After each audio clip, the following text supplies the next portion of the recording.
Hello, ladies and gentlemen. Welcome to another episode of the Statesman podcast, where we dissect Zimbabwe's political issues with depth and content.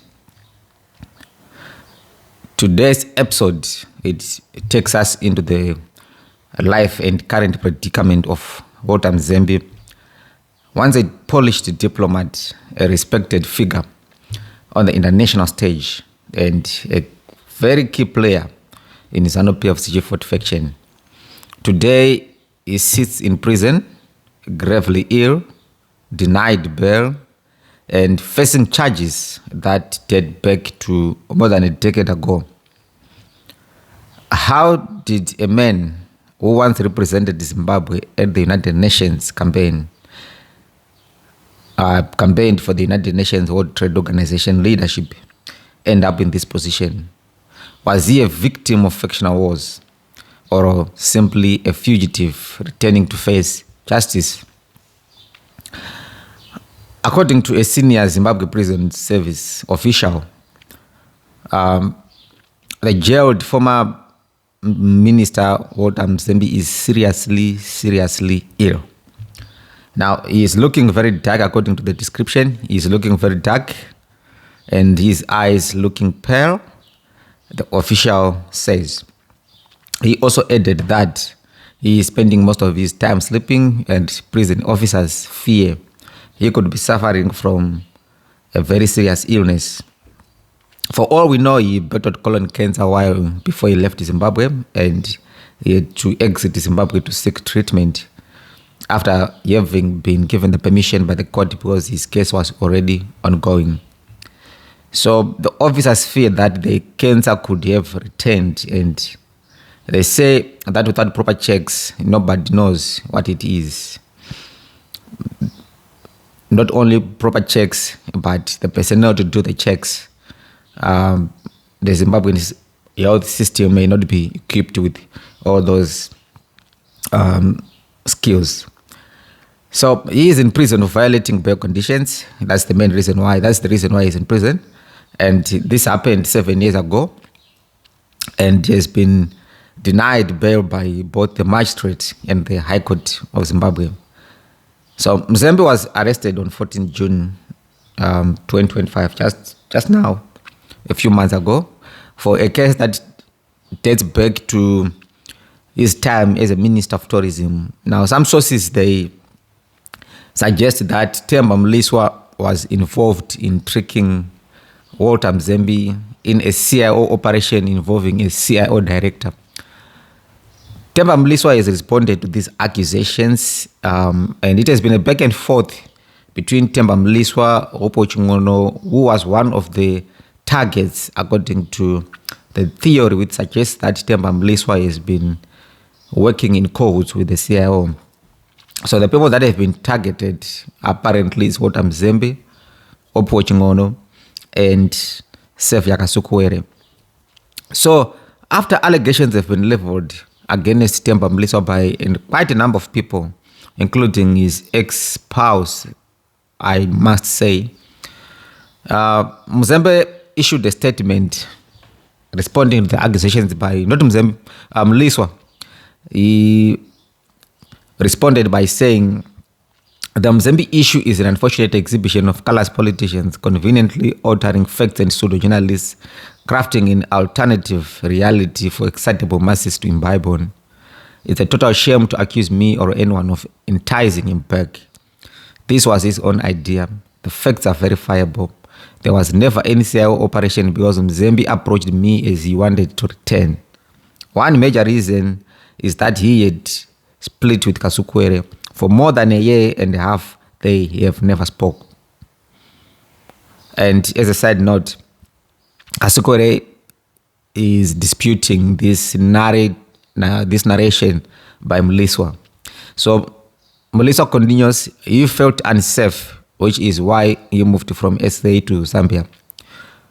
All this talk about me selling him out is a noonday hogwash. I am no spy and never worked for CIO.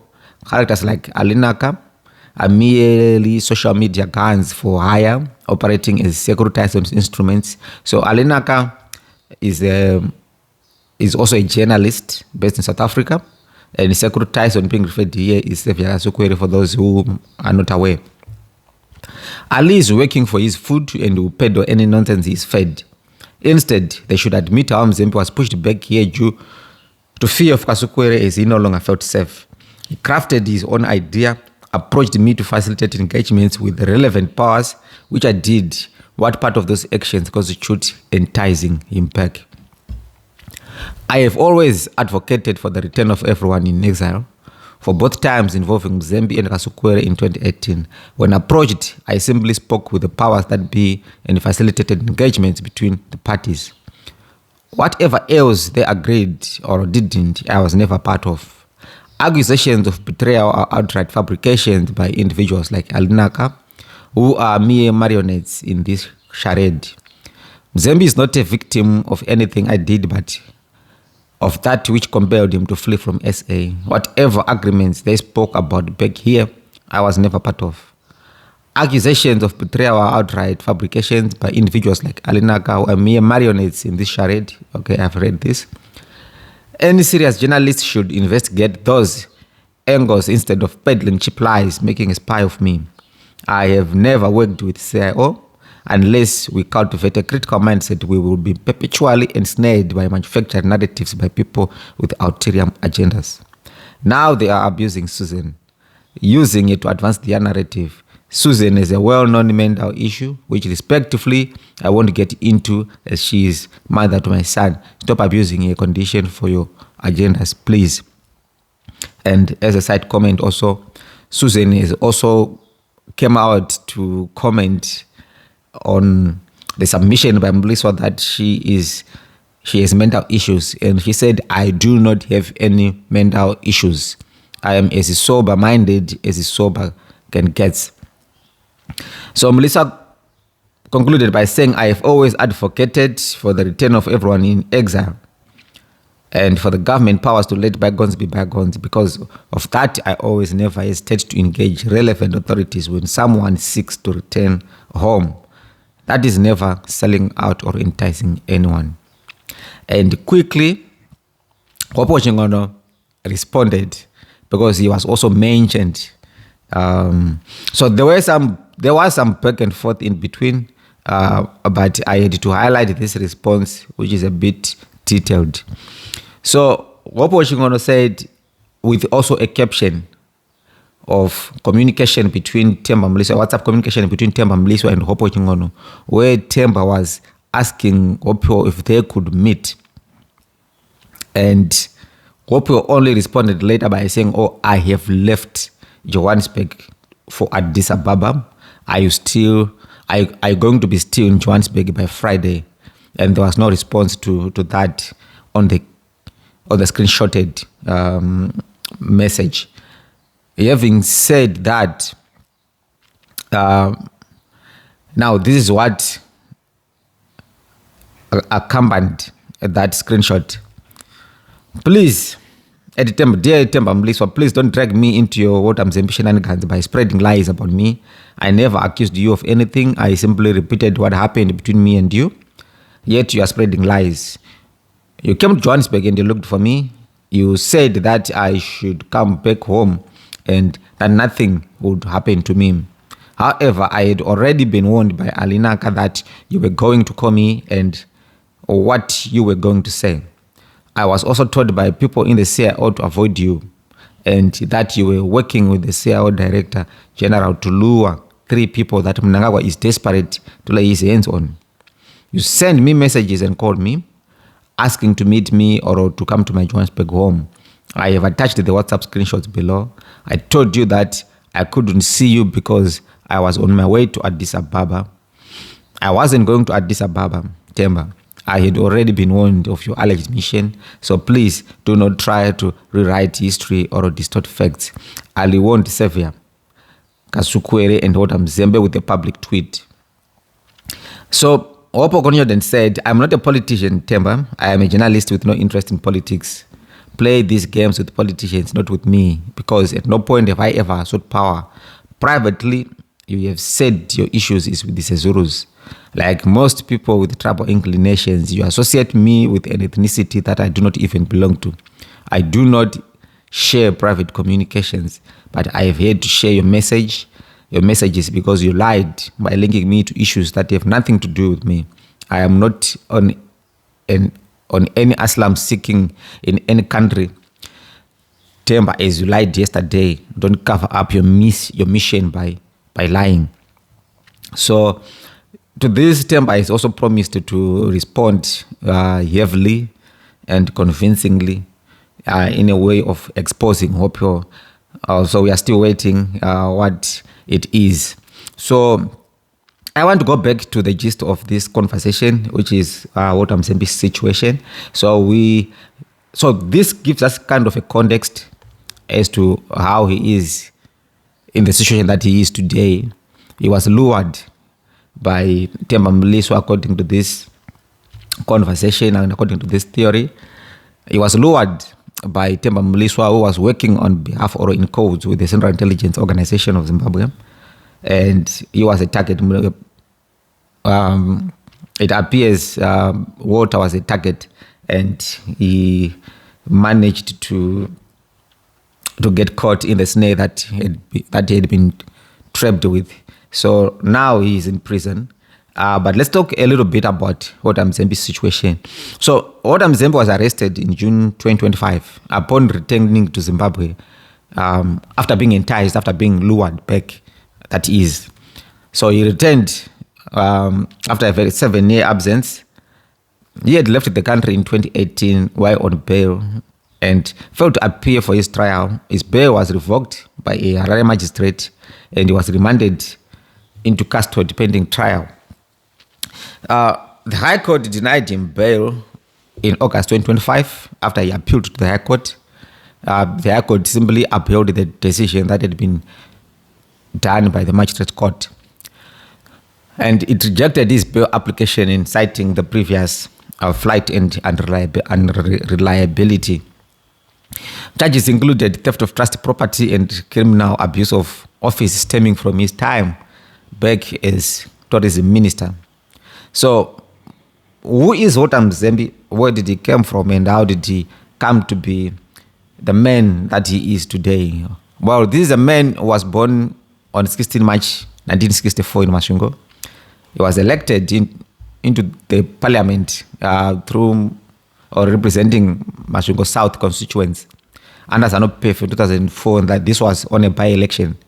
And he returned the seat in subsequent elections, 2008 and 2013. Certainly, he was not a bad person.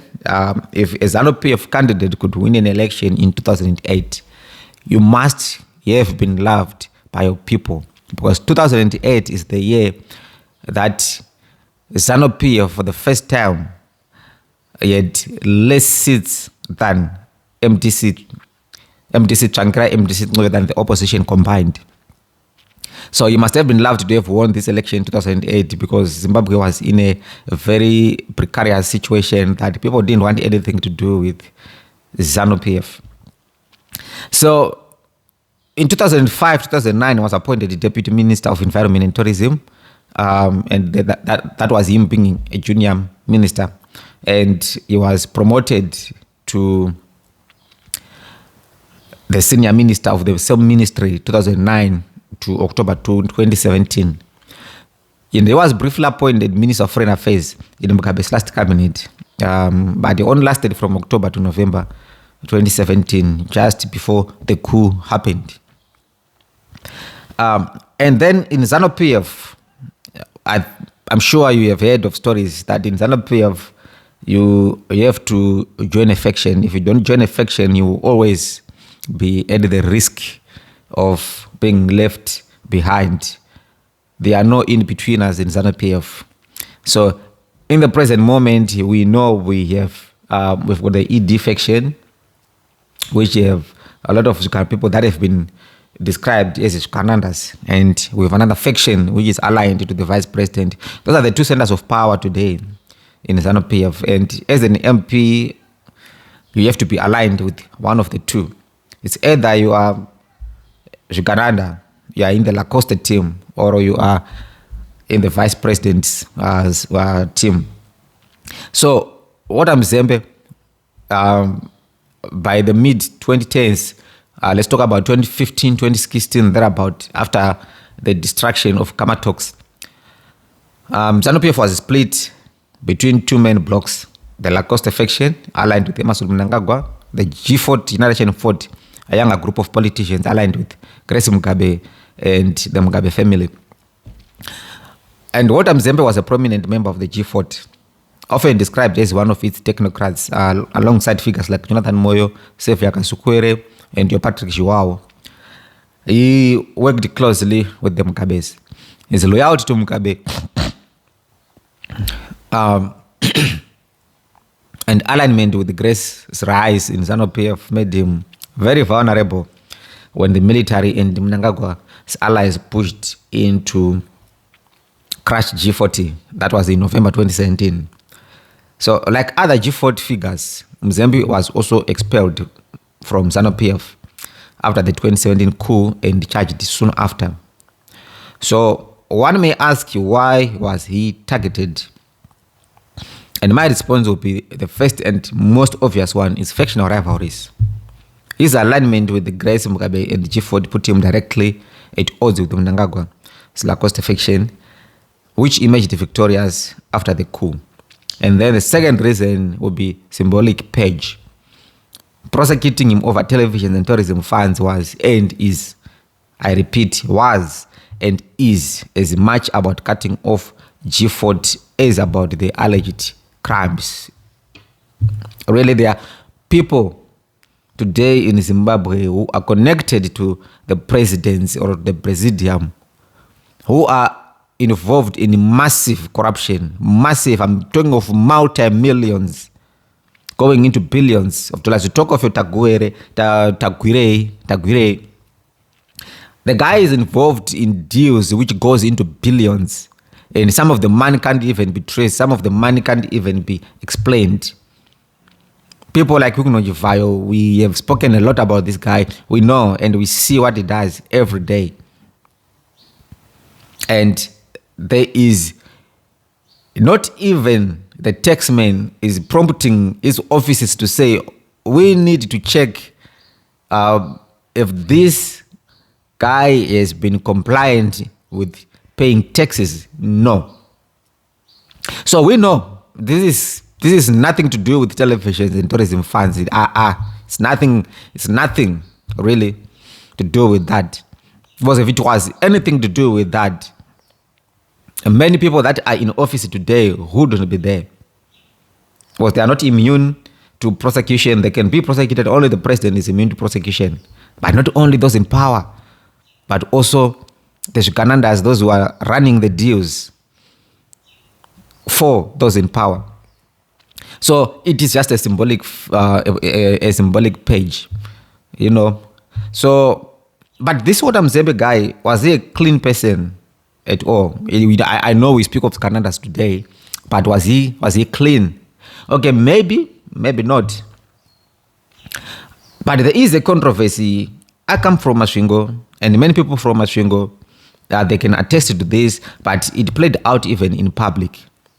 So we have a farm in Masvingo, which is called, now we knew this farm. This farm has been a darling of the city long back. It has been very commercially viable, and it has been producing products that the people of Masvingo were proud to go and purchase. And this farm is called the Parkwest Farm. And there was a dispute which involved Walter Mzembi around 2015 thereabout. So in early 2015, Walter Mzembi, back then he was the tourism and hospitality industry minister and MP for Masvingo South. So he received a letter, an offer letter for about 367 hectares of a Parkwest Farm extension. And the farm had been gazetted years earlier. This extension had been gazetted years earlier for compulsory acquisition. This area, it bordered the main farm owned by Helen Michel. Mzembi claimed that the remaining portion, over 500 hectares, still belonging to Michel, and that his intention was to develop a poultry venture such as a hatchery, abattoir, and processing plant in partnership with her. Right. For those of my people from Masvingo who grew up in Masvingo City, maybe the name Helen Michelle might side foot you. Colloquially, we knew the place, or we referred the place in the streets as Kwamicho. Kwamicho. So this is the farm, and this is the farmer. So back then, Shwema Wofa was still alive, and he was a provincial affairs minister of Masvingo. She objected to Mzembi's claim. She ruled that Parkwest Farm was too strategic to the province's economy.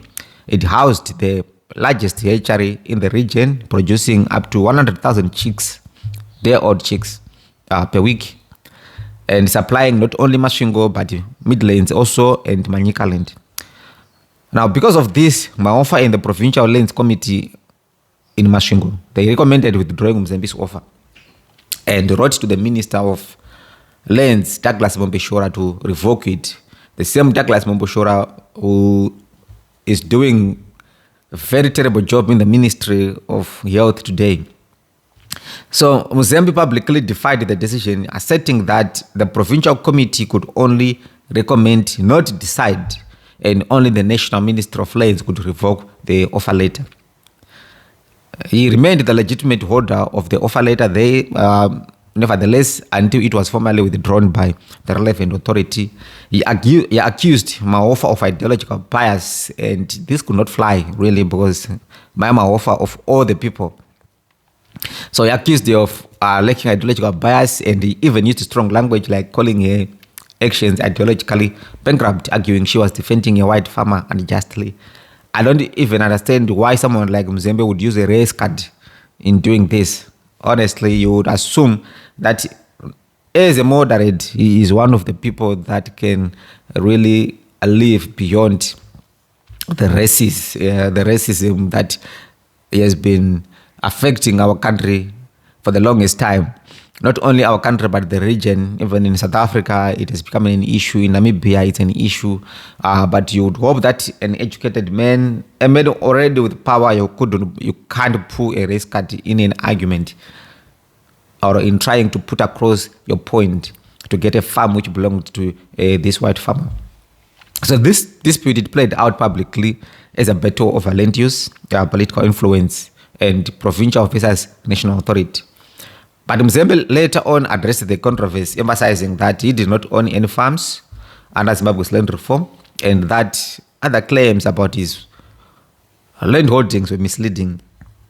So in summary, Shwema Wofa stopped Mzembi from taking over part of Parkwest Farm, citing its economic importance to Masvingo province and submitting a binding recommendation to revoke the offer letter. So since then we come to 2017. What has been the journey of Walter Mzembi post 2017, post the coup, where he was removed from, when Robert Mugabe was removed from power? So after the military intervention that forced Robert Mugabe out, ZANU-PF expelled several G4 figures, including Walter Mzembi. So that was 5 to 6 January 2018. He was arrested, and a few days later, he was granted bail. So prosecutors charged him of alleged misuse of resources linked to the 2013 United Nations World Trade Organization conference and state-funded TV screens procured around the 2010 FIFA World Cup for fan packs, for fans to watch the soccer games. So he was granted $400 bail the next day, and then 2018 to 2020 he leaves Zimbabwe while on bail. Right, the court allowed him to travel for cancer treatment in South Africa, and he did not return, leading to warrants of arrest and later extradition of Achas to South Africa. And South Africa did not comply to this extradition. Of course, these guys have made their own connections in South Africa from the time they were in power. So I don't understand why Walter Mzembi couldn't return to Zimbabwe during the time when he was getting his treatment. He already have been granted you have been granted permission to visit South Africa for medical treatment. And the fact that he got this bail a few days after he was arrested, 2 days after he was arrested, it attests the fact that the case in itself was not a strong case. honestly, it was not a strong case. Look at this other guy, Ignatius Chombo. Ignatius Chombo, his issues also took place, but during the period of the coup and soon after the coup. But he is a free man today. Probably we can say his stepdaughter is married to Emerson Jr., the son of the president of Zimbabwe. Probably, maybe there were connections prior to that. But Mzembi didn't have a strong case. And the prosecutors didn't have a strong case against Mzembi. I really to say a person who has been a minister for this long, you misused funds, and the funds are in television screens amounting to up to 800,000 and some vehicles. During the time you were a United Nations, or when you were the tourism minister, when you were organizing the United Nations World Trade Organization summit, which was hosted in conjunction also with Zambia. And I am so sure that at that point he even had enough money even to pay back these things, to say, okay, guys, I can pay back these things for a lighter sentence. But then he decided to flee and not to come back. I really think that was not the smartest move for Mzembi to do. But then, let's fast forward to this 14 June 2025, Mzembi returns to Zimbabwe. What happens? He gets arrested. So, on arrival back in Harare, Zaki arrested him on outstanding warrants. Those warrants that had been issued when he had fled South Africa. So, he got arrested as a result of those warrants. Court remanded him in custody, highlighting Mzembi's 7-year absence and risk of flight. August to September 2025, where we are today, he remained jailed and he has health complications while in remand. And then the allegations that have landed him in prison back then and now is that allegedly it's of theft and abuse of trust property and criminal abuse of office tied to TV screens, like I mentioned, TV screens procured for 2010 World Cup fan packs, which were later donated to churches. I think the Makandwa Church also received some of the television. I don't know how many. But the overall value of the TV screens is estimated to be around between 800,000 to $2 million, depending on the outlet who is reporting the issue. The funds or vehicles linked to the 2013 conference also. So these are the two issues that have landed him in prison. And on my analysis, I would say, I would ask a question, or anyone would ask a question: is it fair that he is being denied bail? Now, but the general principle of bail, okay, I'm not a lawyer, so this is just a simple research that I have done. If there is anyone with legal knowledge that would like to comment on this, you can add your comment also to the comment section. But bail is a legal right in many jurisdictions, but it is not an absolute right. Because where the presumption of innocence against the risk factors, risk of flight, interference with witnesses, committing further crimes and public interest. And then there's an issue of breach of bail conditions. If a person previously breached bail conditions, for example, by absconding or failing to attend trial, courts often consider them a flight risk. In such cases, courts are legally justified in denying the person bail because the individual has already shown they cannot be trusted to comply with conditions. This is consistent with the principle of criminal procedure in Zimbabwe, South Africa, and most common law jurisdictions. Is it legally fair? Yes. Denying bail is fair and within the court's discretion when the accused has a record of absconding. It may be seen as harsh if the person claims changed circumstances, like of e-health, like what Mzembi. Probably that's where maybe the main issue is, and the main discontent with the public is like, this man is ill, this man is sick. It's not like he has been convicted. No, he hasn't even been tried. And this is a man who came back on his own from abroad, come back home to say, okay, I need to be home. That's where I belong to. Right. There's also issue to do with family ties or assurances, but that might not be the case with Order Mzembi. But the law prioritizes the integrity of the trial process over personal comfort. So in the Zimbabwean context, Zimbabwean courts, especially in politically charged cases, they often use previous conduct as a ground for bail refusal.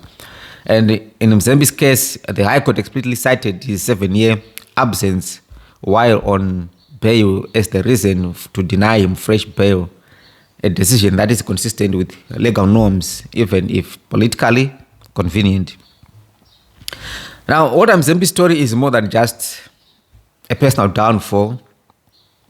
It is a window into Zimbabwe's politics, where factional rivalries, loyalty shifts, and the long shadow of the coup of 2017 continue to shape the fate of individuals. Even today, Kasukwere still remains in exile. Jonathan Moyo, exiled in the eastern part of Africa, Kenya. But Mzembi's illness raises hard questions. His illness in prison, that is, it raises hard questions about justice, political retribution, and the treatment of former power players once they fall out of favor. As Zimbabweans, let's watch this saga as it unfolds. One question remains: is Mzembi being held accountable for genuine crimes, or is his trial another chapter in the politics of vengeance? Thank you so much for tuning in and watching. If you have not yet subscribed, please, I implore you, support the channel by liking the episode and also subscribing. See you next time.